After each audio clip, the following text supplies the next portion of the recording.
अस्सलाम वालेकुम। आज का हमारा टॉपिक है जी 1.2.1.1 एलिमेंट्स के बारे में जो है हमने आज कम्प्लीटली जो है वो डिस्कस करना है। तो थोड़ा सा इसके बैकग्राउंड में जाते हैं कि एलिमेंट्स जो है बेसिकली है क्या। एट द बिगनिंग यानी शुरू में जो था हमारे पास 9 एलिमेंट जो थे वो डिस्कवर हो चुके थे।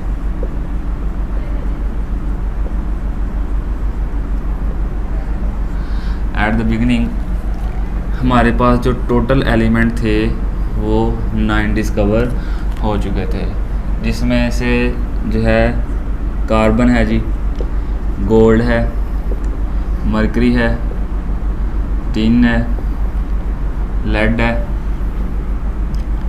कॉपर है, आयरन है, सल्फर है। 1 2 3 4 5 6 7 8 तो हमारे पास ये 8 हैं। तो 9 वाला हमारे पास जो एटम है वो है जी मरकरी। यहाँ पे लॉस हो गया, हमारे पास ये है मरकरी। तो ये वाले हमारे पास टोटल जो हैं एलिमेंट ये शुरू में हुए थे डिस्कवर।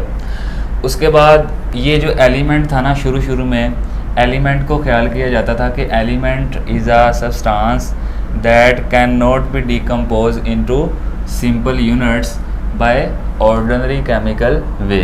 शुरू में पहले क्या ख्याल किया जाता था कि element is a substance that can not be decompose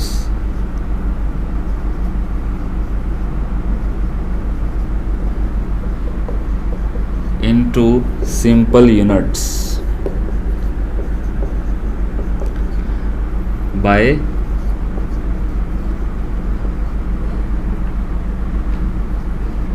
ordinary chemical way, यानी जिसे जो है सादा कीमियाई तौर पे सादा तरीन यूनिट्स में ब्रेक डाउन नहीं किया जा सकता। फिर क्या हुआ जी, at the end of 19th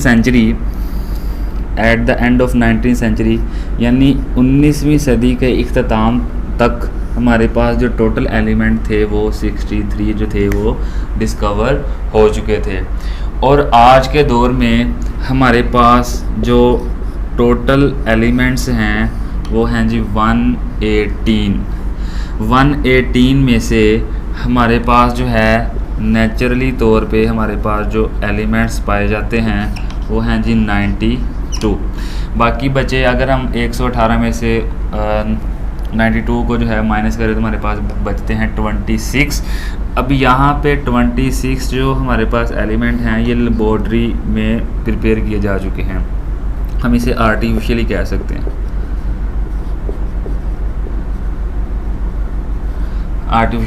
हैं, तो यहाँ पे ये था हमारे पास थोड़ा सा बैकग्राउंड एलिमेंट्स के बारे में कि शुरू में एलिमेंट जो थे वो टोटल 9 डिस्कवर हुए थे, जिनमें से carbon, gold, mercury, tin, lead, copper, iron, sulphur and हमारे पास मरकरी था। तो उसके बाद ये ख्याल किया जाता था शुरू में कि एलिमेंट जो है वो जो है सादा तरीन यूनिट में कभी भी उसको डिकम्पोज नहीं किया जा सकता। The elements can not be decompose into simple units by ordinary chemical way. उसके बाद 19वीं सदी के इख्तिताम तक हमारे पास जो थे 63 एलिमेंट डिस्कवर हो चुके थे। और आज के दौर में हमारे पास टोटल जो एलिमेंट हैं वो हैं 118। उसके बाद हमारे पास जो नेचुरली तौर पे एलिमेंट्स पाए जाते हैं वो है 92, और इनमें से जो आर्टिफिशियली हैं वो हमारे पास हैं जी 26। अब ये वाली जो है हम आपको एमसीक्यूज भी आ सकते हैं, तो आपने इनको ऑब्जेक्टिव के तौर पे याद कर लेना है। उसके बाद आ जाते हैं जी हम एलिमेंट की बेसिक डेफिनेशन की तरफ, जिसमें हमें समझ आएगा कि एलिमेंट बेसिकली है क्या। ठीक है, एलिमेंट्स इज़ अ सब्सटेंस। यहाँ पे हमने 4 पॉइंट जो है एलिमेंट के डिस्कस करने हैं, तो हम कम्प्लीटली जो है डिस्कस करेंगे कि एलिमेंट जो है बेसिकली है क्या। Element is a substance, first one है जी substance that have same atoms made up of same atom. यहाँ पे लिख लेते हैं made up of same type of atoms which have same atomic number, which have same atomic number and cannot be decomposed, cannot be decomposed into simple units. तो यहाँ पे हमारे पास 4 points हैं जी। फर्स्ट वन है जी सब्सटेंस। सब्सटेंस जो है हम कम्प्लीटली जो है अपने प्रीवियस लेक्चर में डिस्कस कर चुके हैं। सब्सटेंस है जी प्योर फॉर्म ऑफ मैटर। हमारे पास जो सब्सटेंस है ये क्या है जी, प्योर फॉर्म ऑफ मैटर, जिसको हम प्रीवियस लेक्चर में डिस्कस कर चुके हैं। Pure form of matter. दूसरा पॉइंट है जी हमारे पास made up of same type of atoms, यानी ये जो है सेम टाइप ऑफ एटम से मिलके बना होता है। इस पॉइंट को हमने जो है डिस्कस करना है।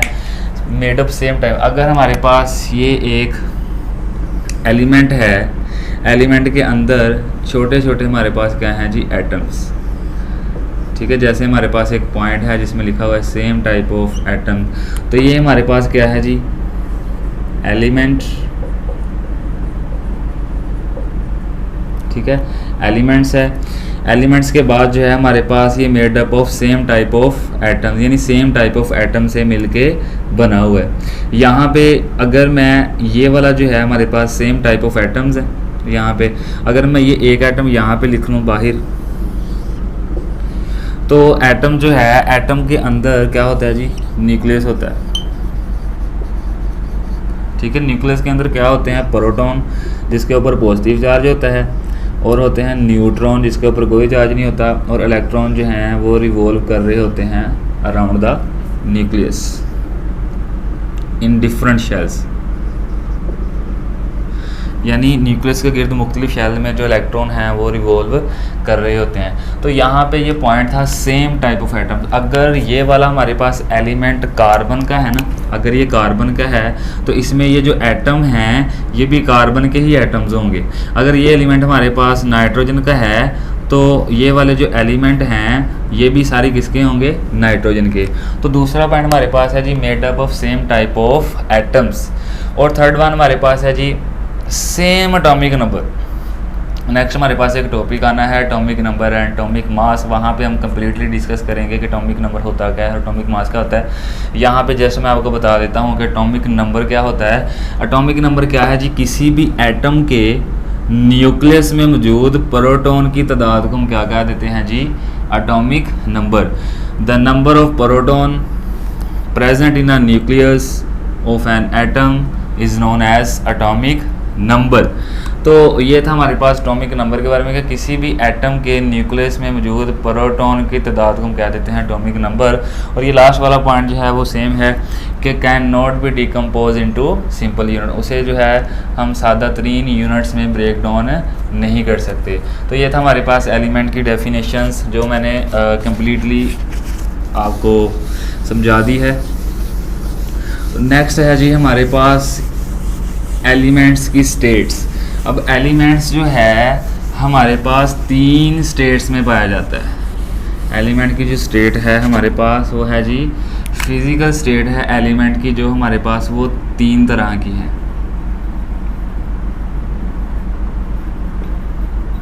एलिमेंट की जो फिज़िकल स्टेट है वो हमारे पास 3 तरह की है। फर्स्ट वन है जी हमारे पास सॉलिड है, सेकंड वन है जी हमारे पास लिक्विड, एंड थर्ड वन हमारे पास है जी गैस। अब यहाँ पे सॉलिड जो है इनको भी मैं थोड़ा थोड़ा डिस्कस कर सकता हूँ क्योंकि चैप्टर 5 है हमारे पास फिज़िकल स्टेट, वहाँ पे हमने ये 3 चीज़ें जो है वो कम्प्लीटली डिस्कस करनी है। अब यहाँ पे ये जो गैस है ना, गैस जो है इसका कोई भी फिक्स वॉल्यूम नहीं होता और ना ही इसकी कोई फिक्स शेप होती है, ठीक है। अगर दूसरी तरफ हम बात करें लिक्विड की तो इसका जो है वॉल्यूम जो है वो फिक्स होता है लेकिन इसकी शेप जो है वो फिक्स नहीं होती, ठीक है। और अगर लास्ट में हम बात करें सॉलिड की, तो सॉलिड का वॉल्यूम भी फिक्स होता है और इसकी शेप भी फिक्स होती है। तो जब हम चैप्टर 5 में मूव करेंगे तो वहाँ पे जो है हम इन 3 चीज़ों के बारे में कम्प्लीटली है वो डिस्कस करेंगे। यहाँ पे हम एलिमेंट की जो है वो देख रहे हैं फिज़िकल स्टेट ये 3 तरह की होती है। अब सॉलिड जो है हमारे पास ग्रुप 1 और ग्रुप 2 के एलिमेंट्स हो सकते हैं, जैसे हमारे पास सोडियम है जी, उसके बाद कॉपर है, मैग्नीशियम है, पोटाशियम है एंड एट्सेट्रा। दूसरी तरफ हम लिक्विड की बात करें तो हमारे पास लिक्विड फॉर्म में सिर्फ 2 ही एलिमेंट पाए जाते हैं। वो फर्स्ट वन है जी हमारे पास ब्रोमाइन, ठीक है, एंड द सेकंड वन है जी मरकरी। यहाँ पे आपको मोस्ट इंपॉर्टेंट क्वेश्चन भी आ सकता है कि वो कौन से 2 एलिमेंट हैं जो लिक्विड फॉर्म में पाए जाते हैं, तो आप फ़ौरन से कहोगे कि bromine and mercury. And the last one हमारे पास गैस है। गैस जो है हमारे पास ऑक्सीजन गैस हो सकती है, क्लोरीन गैस हो सकती है, नाइट्रोजन गैस हो सकती है, हमारे पास हीलियम गैस हो सकती है एंड एट्सेट्रा। तो ये था हमारे पास की फ़िज़िकल स्टेट के बारे में थोड़ा सा ओवरव्यू। हमारे पास सॉलिड है, लिक्विड है एंड गैस है एंड ये उसकी एग्जांपल्स हैं। तो नेक्स्ट जो है एलिमेंट की कुछ क्लासिफिकेशंस भी हैं लास्ट पे दी हुई, तो क्लासिफिकेशन को भी जो है हम थोड़ा सा डिस्कस कर लेते हैं कि क्लासिफिकेशन बेसिकली है क्या।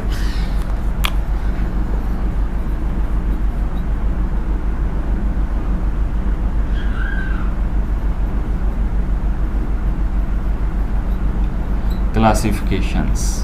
अब क्लासिफिकेशन जो है एलिमेंट को क्लासिफाइड किया गया है 3 टाइप में। फर्स्ट वन है जी मेटल, फर्स्ट वन हमारे पास है जी मेटल्स। सेकंड वन है जी non metal,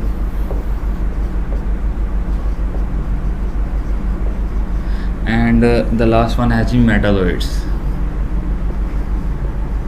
metalloids.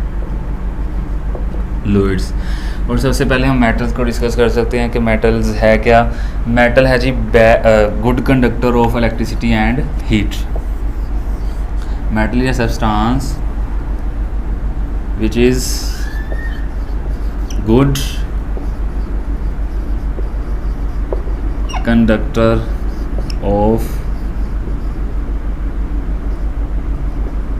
Electricity and heat,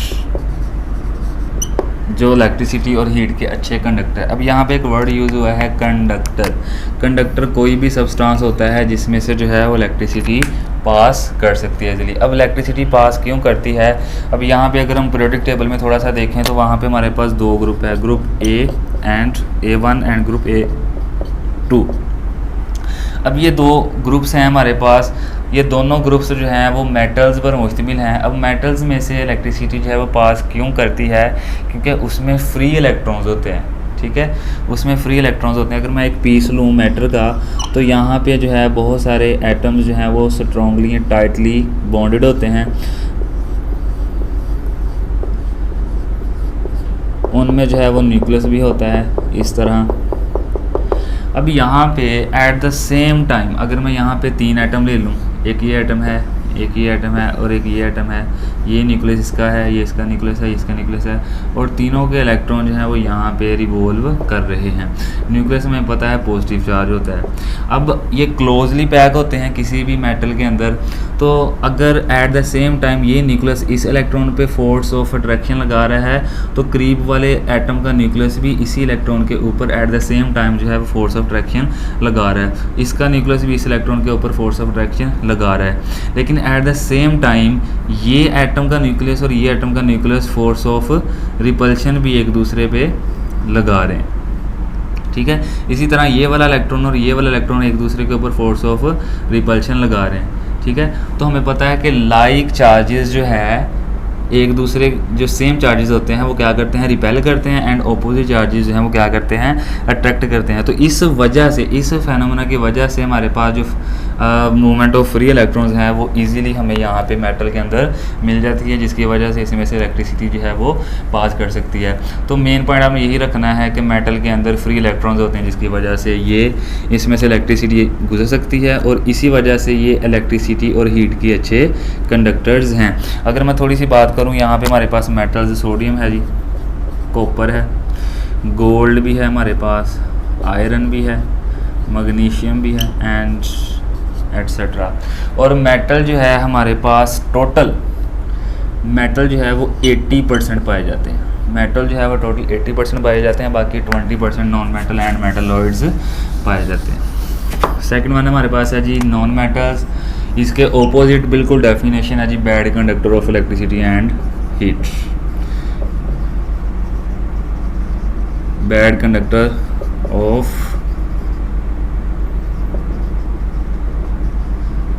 city and heat, यानी इलेक्ट्रिसिटी और हीट के जो हैं ये बैड कंडक्टर होते हैं। अगर हम इसकी एग्जांपल लें तो हमारे पास आ जाती है जी ऑक्सीजन गैस आ जाती है, नाइट्रोजन गैस आ जाती है एट्सेट्रा।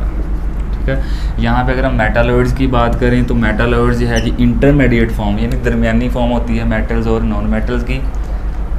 यहाँ पे लिख लेते हैं जी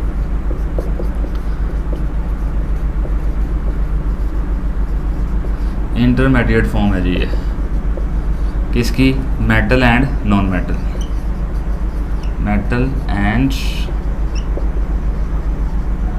नॉन मेटल। तो ये था हमारे पास थोड़ा सा इसकी क्लासिफिकेशन के मुतल्लिक। तो 3 क्लासिफाइड किया गया जी एलिमेंट को 3 कैटेगरीज में। फर्स्ट वन है जी मेटल, सेकंड है जी non metal and third one है जी मेटलॉइड्स, जिनको हमने यहाँ पे डिटेल से जो है थोड़ा सा डिस्कस कर लिया है। तो नेक्स्ट हमारा टॉपिक है जी कंपाउंड्स, जो कि हम नेक्स्ट लेक्चर में इंशाल्लाह उसे डिस्कस करेंगे। बहुत शुक्रिया।